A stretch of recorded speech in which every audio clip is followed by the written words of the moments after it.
Aceitar ela Já tá ao como, vivo. como ela tá. Boa noite. Eu sou Paula Castro, vou mediar hoje a live com a professora Lígia Aquino sobre o tema Os Desafios da Educação Infantil durante a Pandemia. A gente já está aqui aguardando a entrada dela e esperando também vocês para poder a gente começar a interagir, tá bom?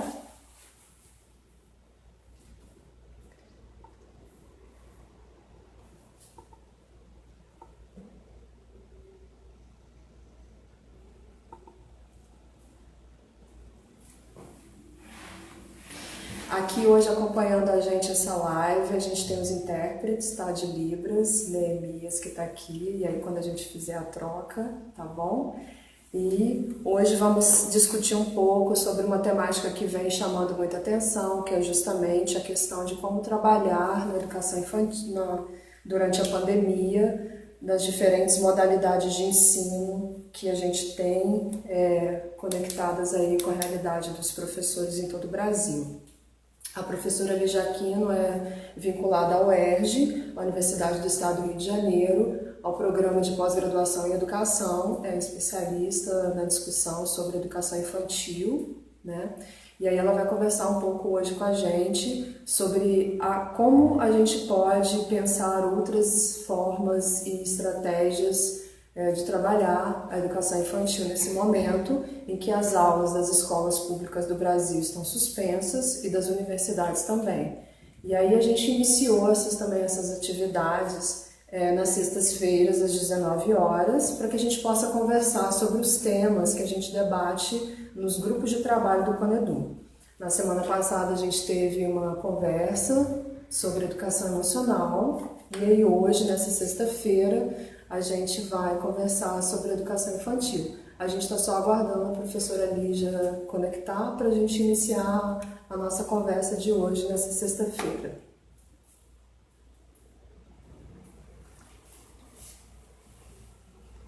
Lembrando que tudo isso é muito novo e a gente está se acostumando com outras modalidades de conexão, outras modalidades de conversa.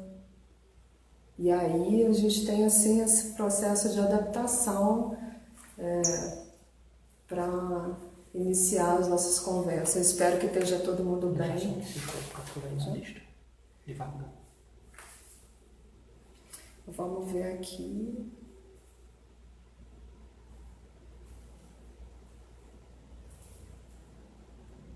Estou só procurando a professora.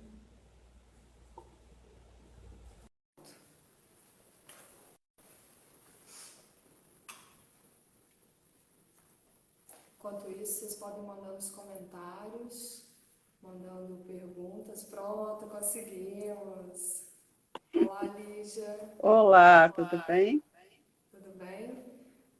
Esse é o nosso intérprete de Libras, Neemias.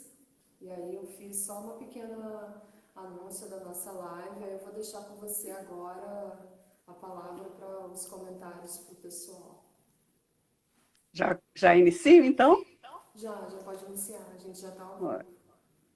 Então, primeiro, uma boa noite para todo mundo e agradecer o convite, né, da Paula e do Conedu e toda a equipe para participar dessa noite aqui com vocês, dessa atividade. Também eu peguei um pedacinho que a Paula estava falando agora, enquanto eu pedia para entrar. Isso tudo é muito novo para a gente, né, e para mim também, de uma geração que não nasceu com celular, né? Então tem todo esse lado de uma novidade.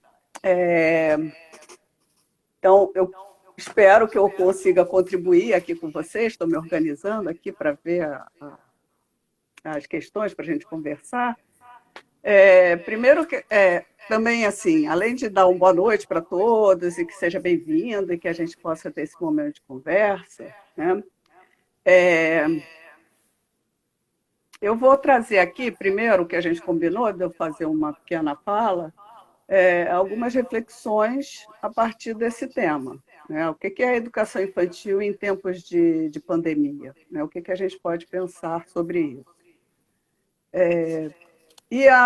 Inicialmente também o que eu queria dizer era, por conta até dessa semana, né, uma das questões também que, quando a Paula fez o convite, estava mencionando o fato do dia 20 ter sido o dia do pedagogo, da pedagoga, e estar na semana de comemoração, né, então, da celebração. A gente pode falar numa celebração, uma comemoração, a gente também fica em dúvida até pelas circunstâncias que a gente está vivendo e o tanto de luta também que essa profissão remete. Mas, de qualquer jeito, eu quero celebrar aqui esse nosso dia, que eu também sou pedagoga, né? Então, esse nosso dia, do dia 20, essa semana que a gente está comemorando. E, assim, dizer que eu parabenizo, né, a todas e todos que abraçaram essa profissão, uma profissão da qual eu gosto muito e tenho muito orgulho e muita felicidade de ter entrado para essa carreira, né? E, particularmente, assim, eu parabenizo aquelas e aqueles que assumiram esse compromisso com a educação pública, né? Eu acho que, não desmerecendo quem atua no setor privado, mas eu acho que a educação pública tem um papel primordial para a nossa sociedade, para o nosso país, né? E nesse momento, inclusive, eu acho que, falando como pedagoga, eu acho que mais do que nunca, a gente, ao falar da educação pública, é importante também a gente afirmar, eu acho que nunca perdeu o sentido do Manifesto dos Pioneiros, lá de 1932. Né? Então, o sentido da defesa da educação pública, uma educação para todos, né? E uma coeducação também. Né? Então, desde 1932 que se falava de uma educação de meninos e meninas juntos. Então, como é que a gente pensar essa educação para todos e uma educação baseada na ciência e na arte, que estava presente? E que era também a perspectiva do manifesto era também uma defesa dos métodos ativos, então eu estou trazendo isso até para introduzir questões, quer dizer, de como que eu penso a educação e que eu acho que nós da educação infantil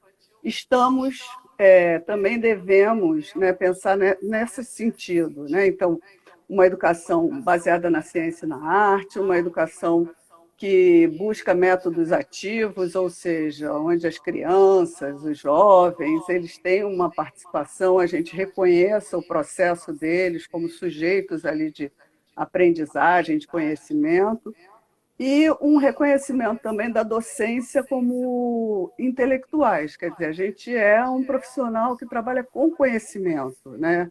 E é um trabalhar com conhecimento na medida assim, com a mediação. Então, no nosso caso, como pedagogos e pedagogas que vão trabalhar com a infância, a pequena infância e a educação infantil. Né? Então, o que é mediar o conhecimento com crianças pequenas, né, de 0 a 5 anos, para 6 anos, o que é isso? Né? Pensando nessa perspectiva, assim, de que a gente trabalha, então, com a formação, quer dizer, o conhecimento que a gente vai trabalhar é justamente os primeiros anos de vida de uma pessoa, né? Uma pessoa que está chegando no mundo. Se a gente for olhar as nossas crianças que estão nas creches e pré-escolas, elas estão há 1 ano, 2 anos, 5 anos no máximo que elas estão no mundo, né? Então, assim, e, ao mesmo tempo, quanta capacidade que ela já tem de estar interagindo, de estar se manifestando, né, e de compreensão de quantas coisas que elas já vão compreendendo de como que esse mundo funciona, enfim. Então, nosso papel aí, nessa mediação, né, de entendendo que todos nós, humanos, nós nos constituímos como humanos mesmo, na cultura, né? Então, no processo de produção de cultura, que a gente cria, significa, constrói, imagina, sonha, e tudo isso no coletivo. Isso não é uma ação individual, isso não ocorre individualmente, isso ocorre no coletivo. Né? Então, o nosso papel de mediação, no caso, é uma mediação com conhecimento e no coletivo, né? E aí, assim, o que tem sido a educação infantil e pensar nesse contexto agora do Covid, né? Ou da pandemia. No caso aqui, a gente sabe que a situação, por um lado, a gente sabe que o Brasil já está vivendo a pandemia e a crise da Covid já com números muito alarmantes, né? De quantidade de pessoas contaminadas e o número de mortos, que infelizmente já tivemos, e que a perspectiva é cada vez crescer mais, né? E o que isso tem representado para a nossa vida, né? Assim, as regiões são distintas, mas, por exemplo, eu aqui do Rio de Janeiro é uma das cidades, uma das capitais que está entre os maiores números. Então, que contexto é esse que a gente está vivendo, onde apareceu um vírus, né? Enfim, que é quase que um monstro que pode nos atacar e que, ao mesmo tempo, a gente não sabe em parte como se proteger, mas não tem clareza de todas as formas de proteção. Até porque, do ponto de vista da ciência, é um fenômeno novo. Então, o que se sabe sobre isso? E aí eu acho que esse é um primeiro ponto de nós, professoras, professores, seja de que etapa da educação que a gente trabalhe, pensar o que nós sabemos, né, e o quanto que se sabe a respeito disso, quer dizer, procurar se informar em fontes confiáveis, né, preferencialmente até, por exemplo, uma das fontes que eu busco é a Fundação Oswaldo Cruz, né, ou os centros de pesquisa das universidades, para entender o que efetivamente já se conhece a respeito e quais são as orientações que existem para que a gente possa não só cuidar de cada um de nós, mas nesse cuidado a gente está cuidando também de todos os outros, né? Então, acho que esse é um ponto importante. Outro ponto importante que eu acho que o que a educação infantil pode fazer nesse momento, né? E aí tem uma pergunta que vem junto, talvez seja a primeira, é como é que as famílias, né, e as crianças estão vivendo esse período. Até como é a condição de vida delas e de que maneira isso está sendo vivido, como que isso está impactando a vida das pessoas, né? E também as nossas vidas, né? O que eu tenho acompanhado, né? Enfim, seja pessoas que são do meu grupo de pesquisa, alunas, amigas que trabalham tanto na rede pública como na rede privada, com educação infantil ou no ensino fundamental e médio, né? Na educação básica. A, a nossa vida quase que virou de cabeça para baixo. Quer dizer, a gente teve que aprender não só, por exemplo, as cidades que já estão em processo de isolamento, né? Então, como é permanecer isolado dentro de casa e também como é estabelecer essa rotina toda dos cuidados que devem se tomar, né? De higienização. Então, isso tudo tem afetado profundamente a organização do dia a dia da nossa vida, cada um de nós. E como será que como está se dando a vida dessas crianças? Então, acho que é um ponto também, né?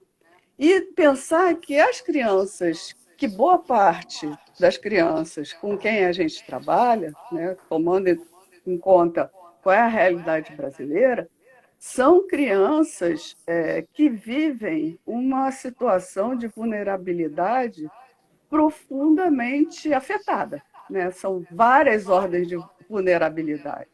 A criança em si, na nossa sociedade, já é vulnerável por si só, porque é menor, porque é mais frágil, e aí tem uma vulnerabilidade, né?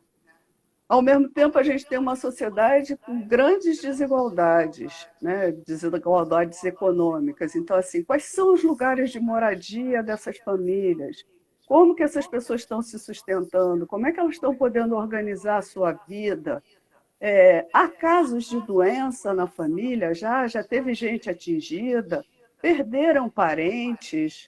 Como isso está se dando? São questões muito sérias que está atravessando a vida de todos nós, e isso também está afetando as crianças, né? E as crianças das regiões de favela, periferia, ou algumas áreas também rurais, são profundamente empobrecidas, e principalmente quando se associa, por exemplo, a questão étnico-racial, né, como os indígenas, os negros.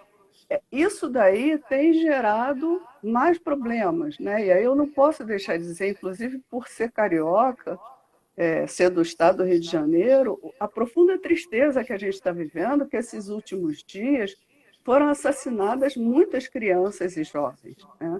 Assassinadas estando dentro de casa ou estando participando de ações onde estavam distribuindo cestas de alimentação, né? Eu fico até comovida para falar disso.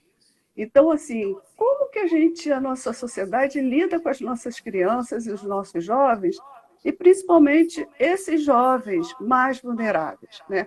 Negros, pobres, onde a vida já em si já é marcada dessa forma. Então, como que isso daí a gente já conhece essa dificuldade no dia a dia quando não tem pandemia, né? Quantos problemas isso por vezes acarreta na nossa rotina no trabalho, dentro de um espaço escolar, dentro da instituição.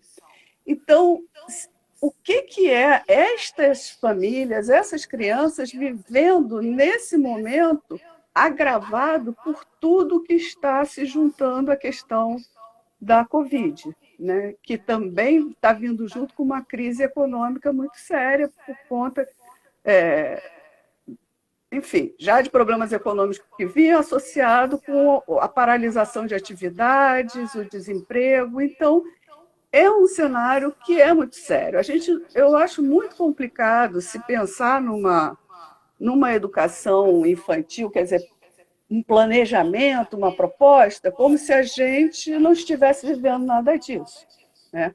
Até porque eu acho que um dos papéis nosso como profissional da educação, é pensar qual é a realidade de cada grupo que a gente está trabalhando, para, a partir dessa realidade, poder fazer o nosso planejamento. E aí isso tem que ser levado em consideração. Então, acho que esse é um ponto muito sério, né? Outra questão a nossa, já posto até no nosso documento, que é as Diretrizes Curriculares Nacionais para a Educação Infantil, né, e que não foi mesmo com a BNCC, ela, em boa parte, ela reafirma os pontos das diretrizes curriculares. A educação infantil é feita em ambiente não doméstico. Então, a ideia de se produzir uma educação infantil em casa é um equívoco, né?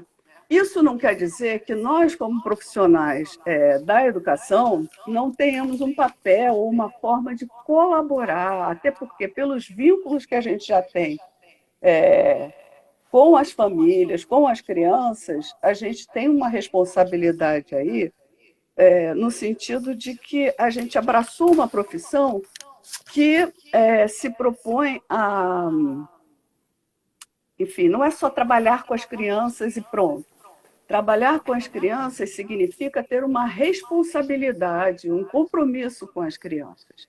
E aí, nesse sentido, eu gosto de uma ideia que alguns educadores do Reino Unido apresentaram, e acho que ainda defendem, que é que nós, de certa forma, quem trabalha com a criança, né, os profissionais da área da infância, nós temos também um papel quase como se a gente advogasse por eles, né? Uma vez de ser um grupo mais vulnerável e com menos condição de se colocar e lutar pelos seus direitos, nós temos um papel de contribuir aí junto com outros setores que também trabalham com as crianças, no sentido de garantir, quer dizer, a gente trabalha para garantir os direitos das crianças. Então, como a gente pode fazer isso, né? Então, eu defendo essa ideia, que a gente se pense, não é no sentido da gente estar substituindo outros profissionais, mas a gente tendo um papel onde não se restringe a uma relação pontual e que é como se a gente só fosse dar instrução para as crianças, né?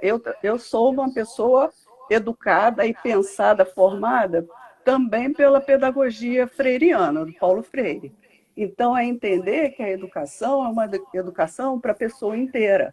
É uma educação onde a gente tem um compromisso com o outro, né, com a vida.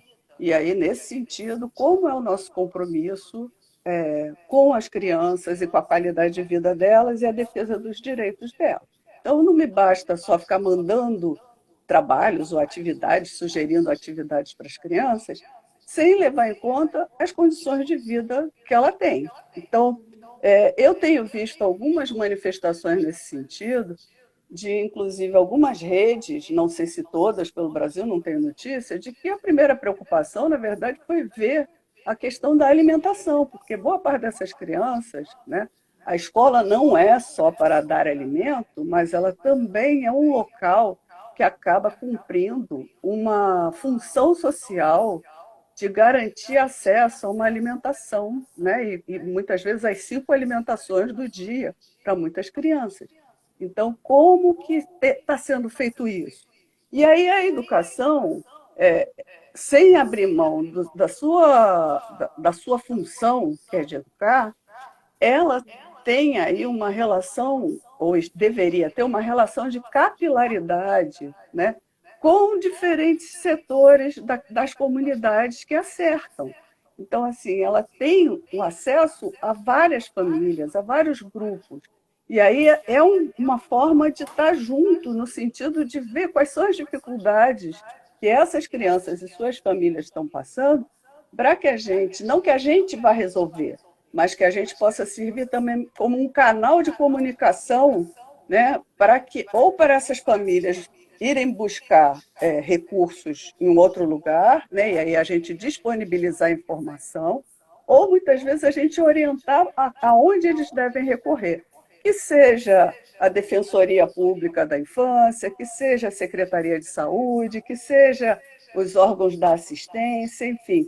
E aí eu acho que esse é um outro ponto que, de certa forma, em alguns lugares a gente vai ver, que a educação infantil e o trabalho, esse trabalho, nesse sentido, quando está fortalecido, o enfrentamento da pandemia, ele pode estar sendo minimizado, quer dizer, mitigado, né, diminuído o sofrimento, mas em outros isso a gente pode estar vivendo um momento de frustração, quando a gente não tem essas relações, seja fortalecida com a comunidade, como também ações de política intersetoriais. A educação ela não tem como funcionar sem estar em diálogo com a saúde, com a assistência social, com a área da justiça, como a defensoria e os conselhos tutelares.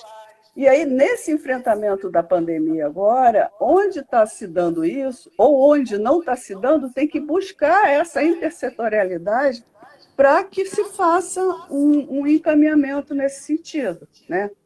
E aí, mais especificamente, quando a gente pensa que a educação infantil, até para encerrar minha fala aqui pela questão do nosso tempo, é a gente pensar também que o nosso papel é garantir o direito da criança, né, e das crianças à educação, ao brincar, à cultura e à convivência, né? As diretrizes curriculares vão dizer que os eixos que norteiam as propostas pedagógicas, eles se baseiam nas interações e brincadeiras. Portanto, pensar que vai se encaminhar atividades pedagógicas para casa, eu entendo como um equívoco. Equívoco por quê? Primeiro, porque as famílias elas não têm, mesmo que tenha formação, elas ali não têm a função de serem os docentes, os mediadores para essas atividades, né? E muitas vezes só tem uma criança ou 2 crianças, portanto, esse sentido do coletivo e de um espaço público, no sentido de que as crianças estão num outro lugar que não é o seu lugar de família, onde elas podem viver uma outra relação nessa ideia de um espaço delas, crianças, né? Então, Esse lado é um equívoco. Outro lado é, a gente conhecendo a realidade, boa parte das famílias que a gente atende, eles não dispõem de espaço e material para realizar as atividades as quais a gente costumeiramente realiza nas instituições de educação infantil, né? Mas e aí? A gente também, então, em nome disso, não faz nada, né? Eu acho que tem um outro aspecto que é o que nesse momento a gente pode fortalecer as relações com as famílias para pensarem nessa dimensão de cultura e formação humana o papel das linguagens. E aí, como que as linguagens, como práticas de linguagens, né, cotidianas, né? E o que a gente pode, então, sugerir, né, de atividades mais nesse sentido, quer dizer, lembrar para as famílias que conversem com as crianças, até pelo momento que a gente está vivendo, é importante que elas tenham a oportunidade de escutar e poder se manifestar a respeito do que está sendo vivido. E aí conversar, mesmo com os bebês, né, e as crianças bem pequenininhas, que não têm uma fala ou uma linguagem mais estruturada, né, mas o ato delas escutarem, aí as ouvintes, e aí eu estou vendo a tradutora de Libras, né? Também as que não são ouvintes, mas que têm pessoas que apresentam a linguagem, né, significada para elas, também terem essa atitude com elas da comunicação, mas não é só comunicação para informar só alguma coisa, mas como momento de troca, de interação, né? Terem situações, estar atento para a gente viver situações musicais, né? Cantar, ouvir música, se tiver algum tipo de instrumento na casa que se tenha, ou as pessoas gostem, mesmo que não seja um instrumento formal, tem gente que sabe tocar prato, né? Prato com colher, batuca numa caixa, caixa de fósforo, coisas onde possa estar produzindo também, né, situações, e até o que cada família tem de cultura, enfim, que aprendeu desde criança, aprendeu na escola, nos lugares onde ela circula, ligado à música, às histórias, né, contação de história. Não precisa ser o contador de história, mas todos nós sabemos contar alguma história, nem seja contar a história de quando a gente era criança, ou contar a história dos nossos pais, dos nossos avós, né? Então, são momentos também que as famílias podem estar tendo essa oportunidade de viver essa relação com a criança nessa aproximação, né? E aí, nesse sentido, a partir daí, até pode, dependendo do diálogo que tenha entre a família e as unidades de educação, né, as professoras e os professores, e reconhecendo os recursos que dispõem, pode até se pensar em outras atividades a partir daí. Mas eu entendo que essas são atividades possíveis para qualquer grupo, em qualquer contexto, né? E são aspectos importantes, que as crianças não sejam, de alguma forma, mais uma vez, esquecidas e deixadas de lado, né? Então, acho que esse é um ponto. E aí eu queria chamar a atenção, só para terminar, que é assim, que eu esqueci de mencionar quando eu estava falando dessa relação de capilaridade, esse é o momento também para a gente observar quais escolas, quais unidades que têm os seus conselhos escola-comunidade funcionando, né? Então, essa rede de acesso às famílias, como é que a gente está acessando as famílias, conectando com as famílias, se isso está tendo que ser feito agora, né, e não tem já esses vínculos, isso deve estar sendo muito difícil. Agora, provavelmente, aqueles que já têm os seus conselhos funcionando, com representantes que têm mecanismo. Tem muita gente que usa o WhatsApp e tal, mas quem não tem acesso à internet, quais são as outras formas que as pessoas estão se comunicando? Elas se encontram no mercado, né, é uma venda, é a quitanda, é um ponto de uma praça, é passar de uma vizinha para outra. Como é que são as formas de conexão? Então, acho que são essas reflexões que eu trago aqui, e a partir daí eu acho que a gente pode abrir para perguntas, não é isso, Paulo? Que eu já falei bastante. É porque a sua fala, na verdade, ela contempla algumas das perguntas, mas você tocou num ponto que a gente não teve uma pergunta aqui, que é justamente a questão da intersetorialidade, né? Que a educação e a educação infantil também, ela está ligada a outros setores que nesse momento a gente precisa também saber como lançar a mão deles, né? Até a própria questão da proteção da infância, da juventude, né? Como é que os conselhos estão trabalhando nesse momento. A gente já viu outras lives que eles vão discutir a violência doméstica e a criança também está nesse cenário, né? Então, tem algumas perguntas que o pessoal que está nos acompanhando enviou, e aí a gente tem uma pergunta que ela é recorrente, antes mesmo da pandemia, ela nos persegue, que é a questão da alfabetização. E aí a Paloma, ela mandou uma pergunta assim: como trabalhar o processo de alfabetização? Bem, eu acho que eu já antecipei um pouco, né? O que eu entendo, e não sou só eu estou tomando em conta, até esses dias também eu estive vendo, tem a Secretaria Municipal de Educação de Belo Horizonte,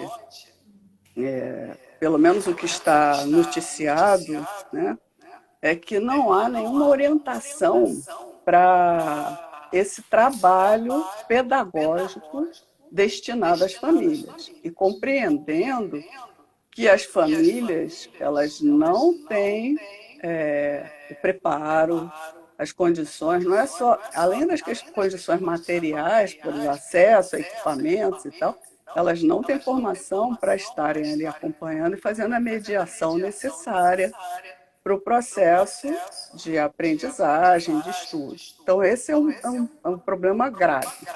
Outro também, e isso eu vi também na fala dessa secretária de Educação de Belo Horizonte, é que essa ideia de ensino remoto, ou como tem sido usada a expressão, ou de educação à distância, não é uma coisa da gente pura e simplesmente pegar o que a gente está habituado a fazer no nosso espaço institucional, escolar, e mandar para casa, né? Então, como é que a gente faz essa...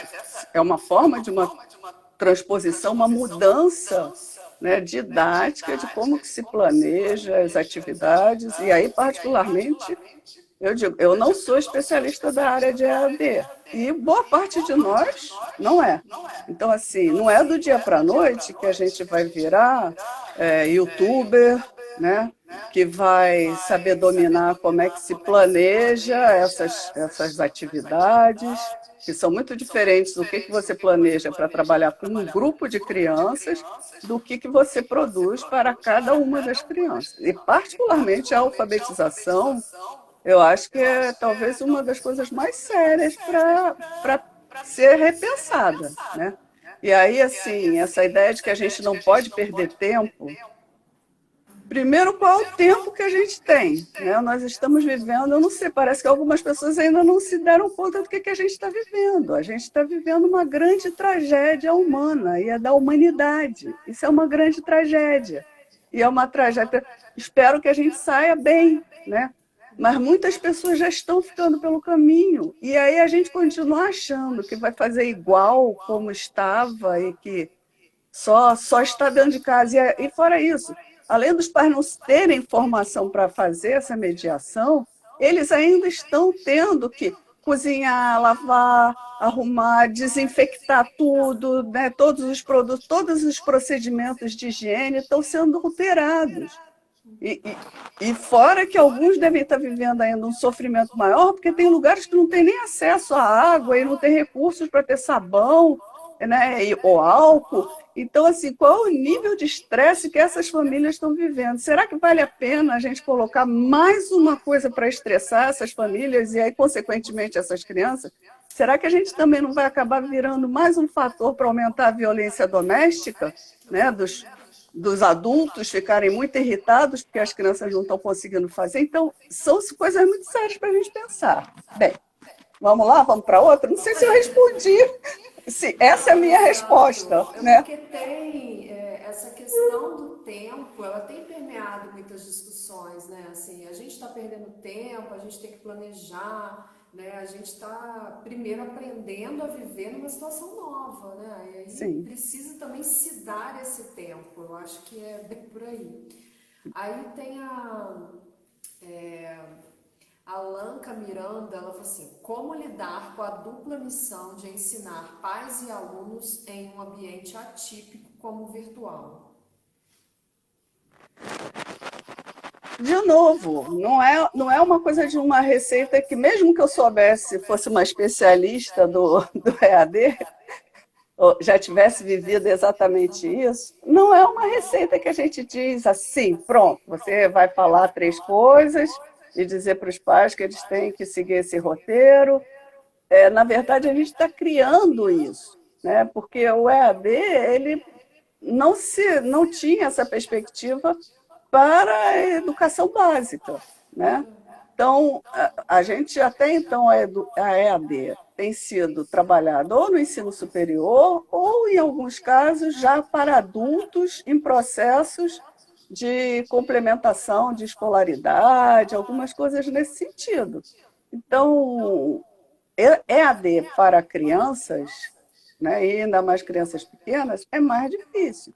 E aí é isso, nós fazemos um curso de pelo menos 4 anos, mas as especializações. Da noite para o dia, os pais vão estar sendo formados assim, a gente, uma semana, vai formar os pais. Quem acredita nisso? Você, professor, acredita que é possível? Então, o que a gente estava fazendo lá na universidade? A gente está. Não existe.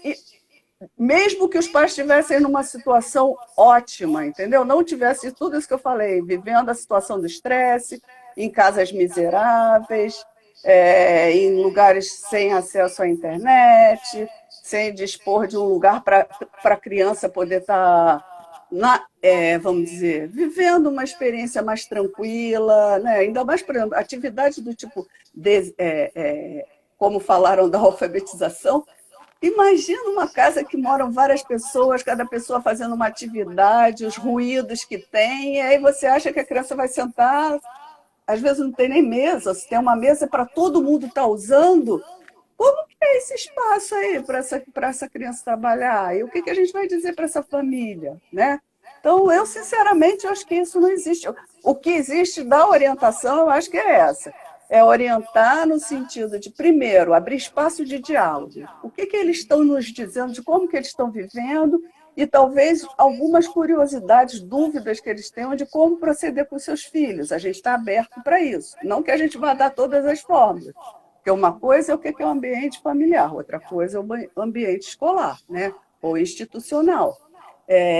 Mas a gente tem esse espaço de diálogo e talvez em alguns momentos, como a gente faz, às vezes mesmo na creche, na pré-escola, os pais perguntam coisas, está desfraldando, o que eu posso fazer em casa, né? E a gente acaba dando orientações, dicas, ou modo de alimentação, ou interesse que a criança está tendo por um determinado brinquedo ou um livro, e a gente conversa sobre possibilidades. Eu acho que isso pode acontecer. E o que eu disse é assim: o que a gente pode fazer é sugerir que os responsáveis, as pessoas que convivem com a criança, o que no dia a dia, de alguma forma, na rotina que está se estabelecendo, nas horas que se tem, onde que essas crianças estão, o que elas estão podendo fazer e que momentos que os adultos podem estar junto com as crianças, ou as crianças estarem junto com os adultos, porque também é isso. Está arrumando a roupa, está guardando roupa, vai dobrar roupa. As crianças têm que estar junto ali, incorporando, né, participando da atividade. É um momento dela conhecer como é que as coisas se organizam, onde se elas não fazem isso, que elas possam passar a fazer. Né? Vai organizar a alimentação, preparar a alimentação. Será que ela pode estar ali colaborando naquele momento? É uma forma, e isso serão fontes de aprendizagem e de conhecimento e de estreitamento de laço da criança com a sua família. Né? E o que eu falei, essa coisa, o que a gente pode colaborar no sentido das práticas de linguagem? O que as crianças, né, e os adultos que estão com elas podem estar favorecendo para essas relações de linguagem, né, de comunicação, de criação, de exploração da linguagem, e de trocas de experiências, né? Então, acho que esse é o que eu vejo de possíveis caminhos nesse momento. Porque tem uma outra pergunta aqui, que é justamente de dicas que se podem dar. E aí você já explorou, já falou bastante que, na verdade, nós como docentes, a gente está sempre sendo colocado no lugar do... o que vocês podem fazer para nos ajudar, enfim, o que mais? Porque os pais, nesse momento também, eles estão vivendo um estresse muito grande, né, de diferentes formas, não só de pessoas que estão ficando em casa, que tem um bom lar para poder estar, que tem computador, que tem uma estrutura, mas a gente também tem os outros lados, que são pessoas que perderam emprego, pessoas que estão com dificuldades, enfim. Isso tudo precisa ser considerado, né? Nós, educadores, temos o papel de estar dialogando com os pais nesse momento, mas também as entidades, elas não têm contribuído para que a gente possa fazer o nosso trabalho, né, Lígia? Porque por mais que a gente tenha um discurso organizado e entenda que é um momento difícil, muitos ainda ficam pressionando para que os professores enviem tarefas para as crianças em casa. Então, assim, tem uma pergunta aqui que ela falou assim: qual a necessidade de manter a criança tão ocupada nesse momento dentro de casa? Acho que até é uma boa pergunta. E aí, assim, ocupada em quê? Porque eu acho que nenhuma criança, efetivamente, ninguém, né, nenhum humano, e aí também a criança, fica à toa, né? Ou até o que a gente chama de à toa, por vezes também é positivo, é bom, né? A gente precisa ter momentos também de estar à toa, né? De deixar o pensamento livre, o corpo livre, o sentimento, mas e o estar ocupado é ocupado de modo significativo. Eu espero que seja que a nossa vida ela possa ser o mais possível preenchida com atividades significativas, né? Significativas para a gente, que façam sentido para a gente. E que isso seja, se dê nas creches, nas escolas, mas que possa ser também em casa. E aí, ocupado, não precisa, quer dizer, eu sei que tem uma cultura, e principalmente quando as crianças são maiores, né, quando já estão na idade de 4, 5 anos, até pela própria mudança que teve de tornar obrigatório 4 e 5 anos, e cada vez mais tem ganhado força essa ideia de que já é um processo de escolarização para domínio de conhecimentos específicos, né? E aí, portanto, os pais associam isso a atividades em papel, em folha, né? O papel, o lápis, que caracteriza que é a nossa ideia de cultura escolar, né? A gente associa como trabalho escolar o caderno e o lápis.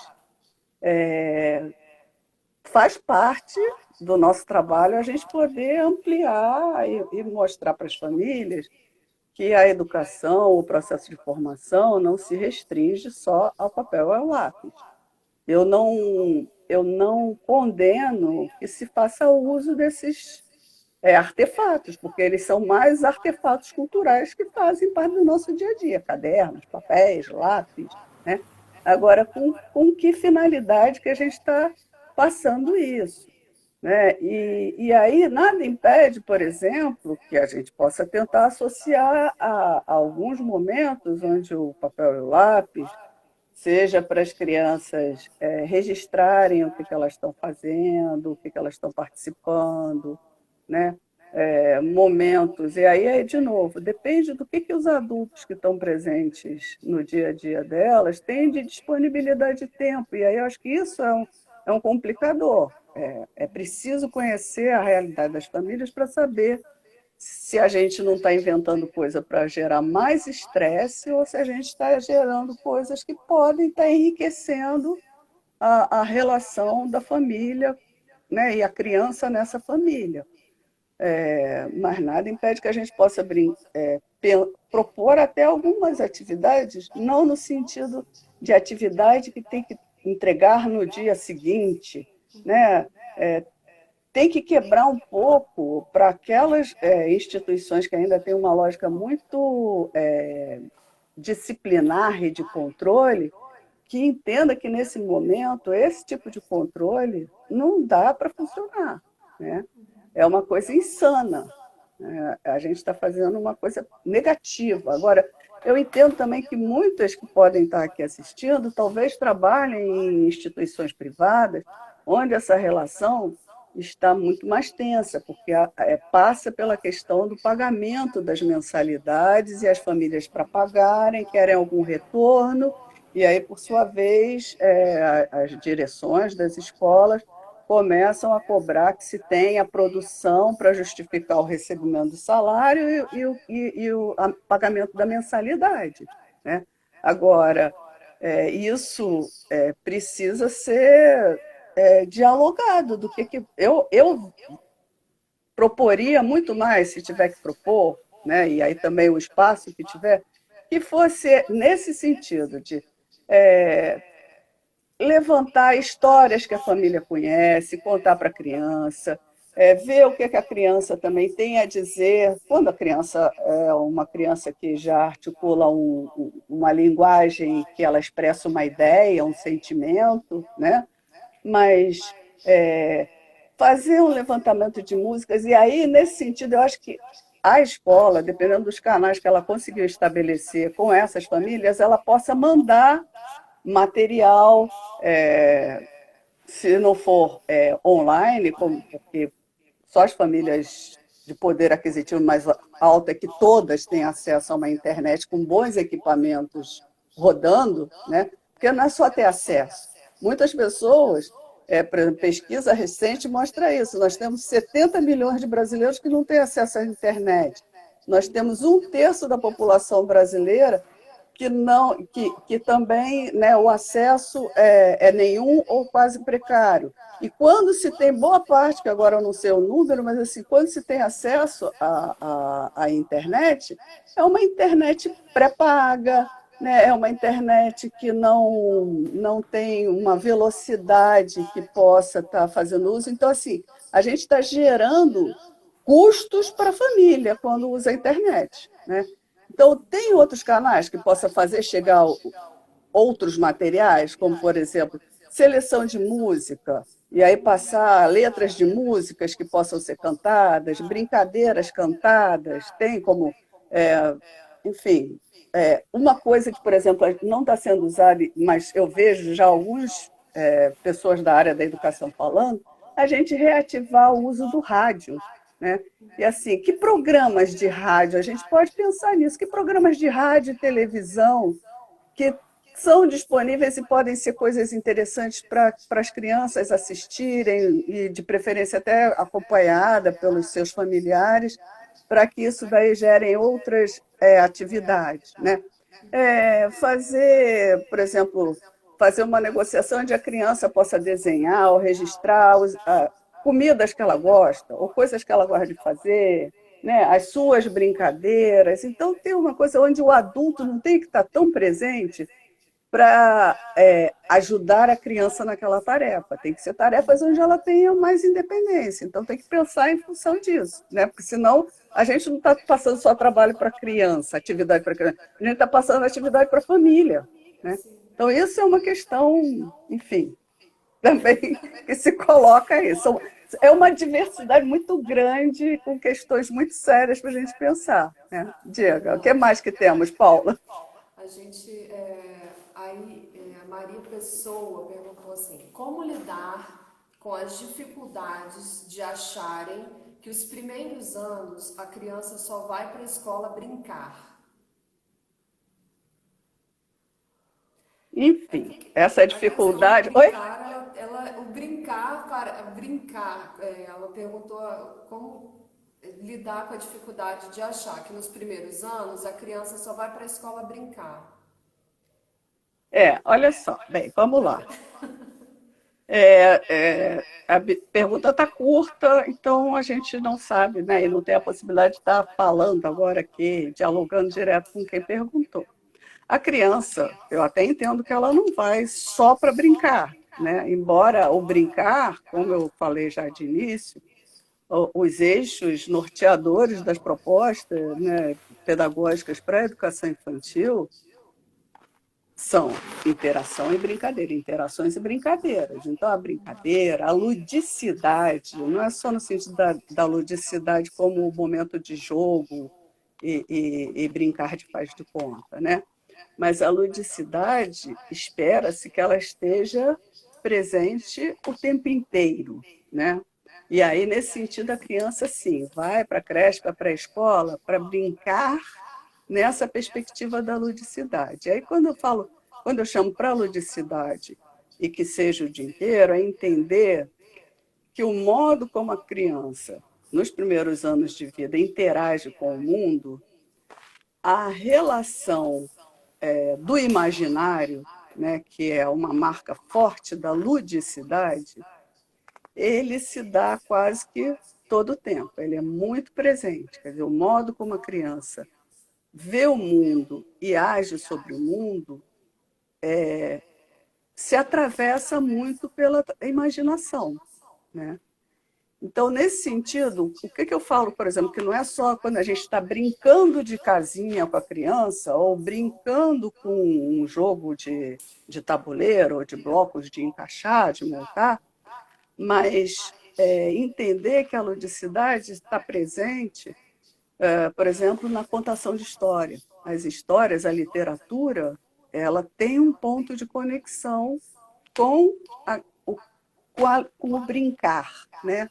Porque a história ela tem essa dimensão do lúdico que é tomar a realidade, mas aquilo não é real, né? A ludicidade é isso, é a nossa capacidade humana de pegar o real e jogar com ele, né? Brincar com ele, dar outros significados para ele, construir histórias que elas poderiam ser verdadeiras, mas não são, né?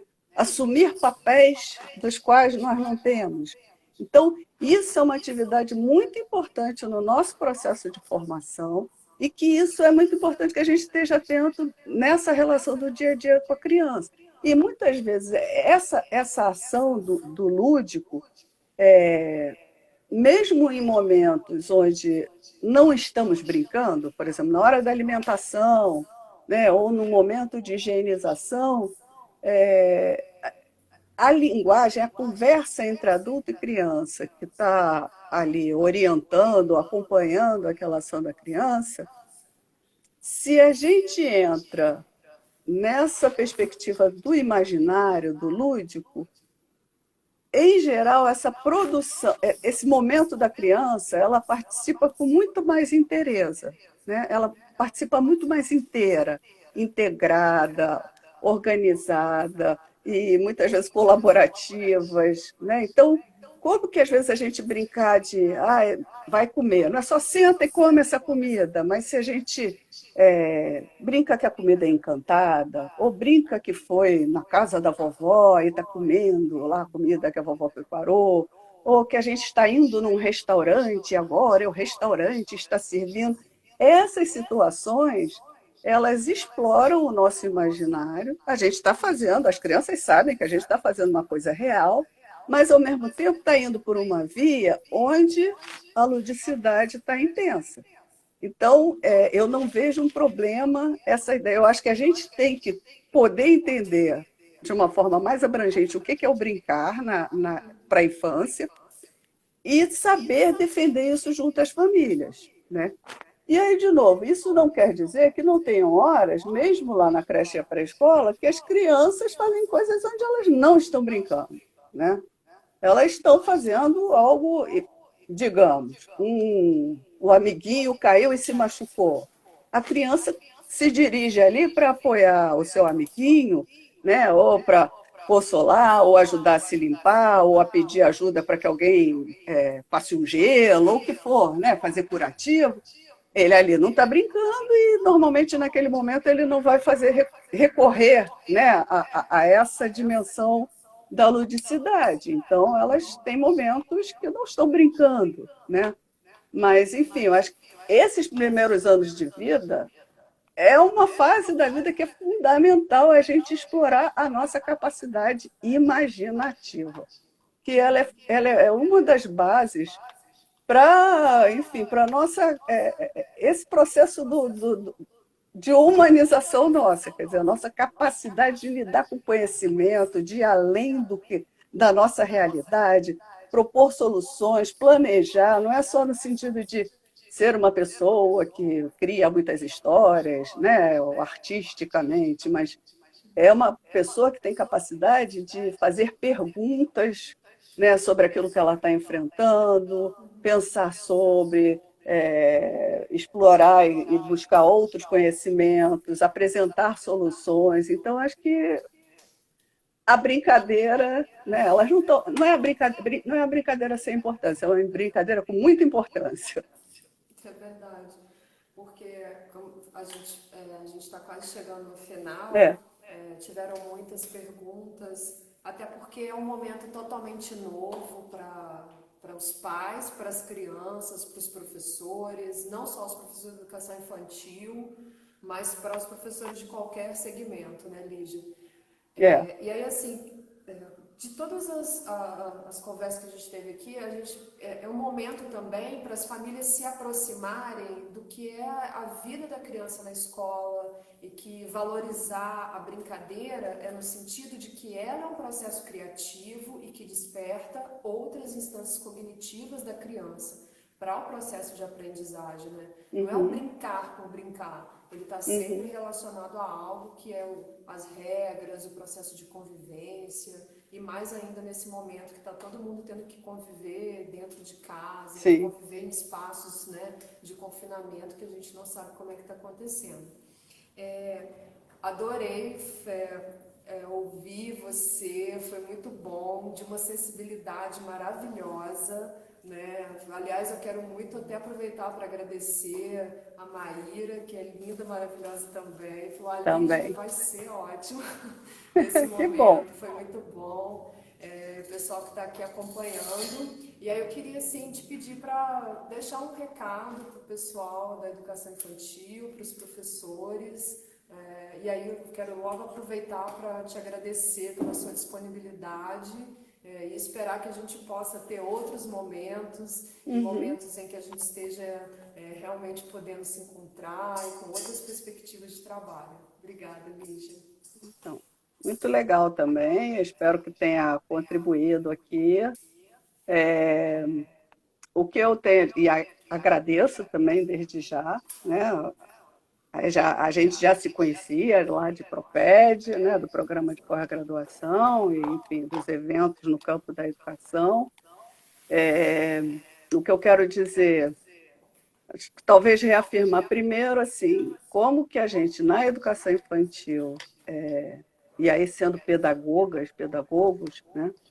Temos tem que ter um sentido, primeiro, assim, de esperança, né? De acreditar na vida e na capacidade humana de recriação, de construção. Eu entendo que é isso, que se a gente trabalha com educação, é nesse sentido, na aposta, né, do outro e da mudança, da criação. E aí isso exige da gente muita perseverança, né? Assim, tem momentos, e aí acho que pelo momento que a gente está vivendo, está um momento muito duro, muito difícil, né? E isso, há momentos onde a gente vai ficar com medo, a gente vai ficar desanimado, assustado, mas que é bom que a gente não desista, né? E continue apostando e buscar, enfim, os amigos, os outros, os companheiros, os colegas, para que nesse momento a gente possa, mesmo que à distância, a gente possa pedir algum tipo de colo, né? Que às vezes é só para a pessoa poder saber o que a gente está sentindo, a gente se abrir, escutar uma palavra amiga, ou receber uma mensagem escrita. Então, acho que tem esse sentido. E aí a gente pensar também, quando olhar para as crianças e para as famílias, pensar também nessa direção, né? De que são pessoas como nós, e aí que também têm sonhos, desejos, sofrimentos, né? Tem suas falhas. E aí, como é que a gente pode estar interagindo, convivendo nessa direção. Então, acho que esse é um caminho. Outro é a gente fortalecer mais, aproveitar para ver se a gente consegue estabelecer mais redes, né? Então, assim, como é que a gente está se conectando não só com os nossos colegas para trocar ideias, experiências. Oi? A gente está quase acabando o tempo, 20 segundos. Então, para fechar. E como que a gente pode, por exemplo, os conselhos tutelares e tudo mais, então acho que isso é importante. E aí eu volto a dizer assim, e vamos aproveitar esse momento também, talvez, dentro dessa loucura, o que a gente consegue estudar, trocar ideia e tudo.